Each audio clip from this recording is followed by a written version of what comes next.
Treatment எடுக்கலாமா வேண்டாமா நம்ம டிசைட் பண்ணிக்கலாம் அது அப்படின்னு சொன்னாங்க. சரி என் பையன் இவ்வளவு தூரம் சொல்றாங்க, சரி பார்ப்போம், சர்ஜரி இந்த வயசு வேணாம். நான் ஃபர்ஸ்ட் டாக்டரை பார்த்தோம்.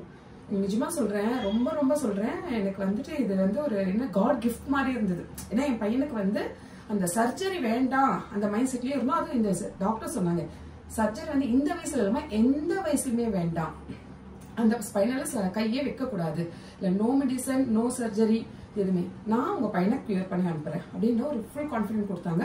அவருடைய கொடுத்த அந்த பேச்சு வந்து எங்களுக்கு அப்பவே பாதி குணமான மாதிரி இருந்தது.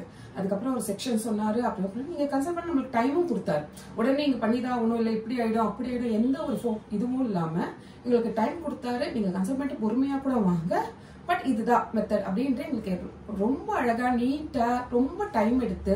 சம்டைம்ஸ் டாக்டர்ஸ் கிட்ட போன வச்சுக்கோங்களேன், பேசுறது கூட மாட்டாங்க, ஒரு 5 to 10 minutes செகண்ட்ஸ் கூட பேச மாட்டாங்க. ஓகே